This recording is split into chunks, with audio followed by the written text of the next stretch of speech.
নতুন সরকারের প্রথম কার্যদিবসে ব্যস্ত সচিবালয়। প্রধানমন্ত্রীর উপস্থিতিতে অনুষ্ঠিত হয়েছে মন্ত্রিসভার প্রথম বৈঠকও।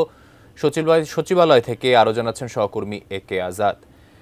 আজাদ, আপনার কাছ থেকে জানতে চাচ্ছি, প্রথম কর্মদিবসের মতো ব্যস্ত সময় পার করছেন সবাই। আপনার কাছে কি তথ্য আছে, জানাবেন আমাদের বিস্তারিত। মন্ত্রী, প্রতিমন্ত্রী এবং সচিবদের সঙ্গে 1 ঘন্টারও বেশি সময় বৈঠক শেষে বেরিয়ে যাওয়ার প্রস্তুতি নিচ্ছেন প্রধানমন্ত্রী তারেক রহমান। তার আগে একটু আপনাকে জানতে চাই, এই বৈঠকটিতে কি কি বিষয়ে আলোচনা হয়েছে, অগ্রাধিকার পেয়েছে কোন কোন বিষয়ে, আগামীকাল থেকে রমজান শুরু হতে যাচ্ছে, এই বিষয়গুলো এসেছে কিনা মন্ত্রণালয়ের কর্মকাণ্ড এবং নির্বাচনী ইশতেহার বিএনপির, সরকারি দল বিএনপির, এই বিষয়গুলো সেগুলো সম্পর্কে একটু বিস্তারিত তুলে ধরতে চাই।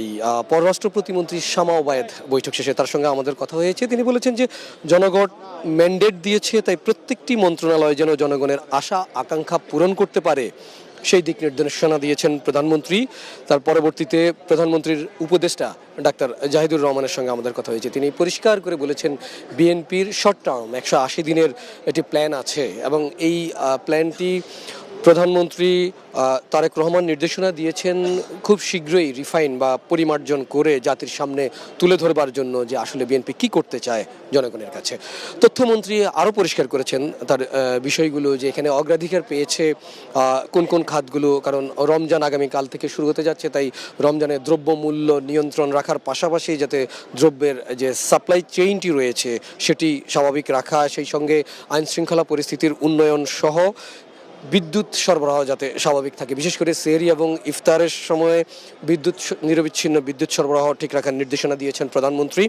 এবং জুনায়েদ সাকি, অর্থ ও পরিকল্পনা প্রতিমন্ত্রী, তিনিও এই বৈঠকে উপস্থিত ছিলেন। বলেছেন সব মন্ত্রণালয়কে দুর্নীতির ঊর্ধ্বে রাখতে চান প্রধানমন্ত্রী এবং সে বিষয়ে তিনি দিক নির্দেশনা দিয়েছেন।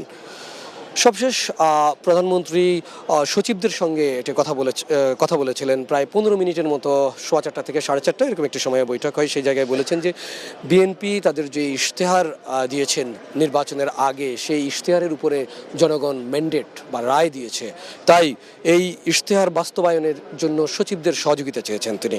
এবং সেই সাথে স্বরাষ্ট্রমন্ত্রী আরও বলেছেন, অতীত দেখে নয়, অতীতে কে কী করলেন সেটি বিষয় নয়, সচিবদেরকে মূল্যায়ন করা হবে তাদের মেধার ভিত্তিতে। এখনকার মতো এই ছিল আমার কাছে সবশেষ।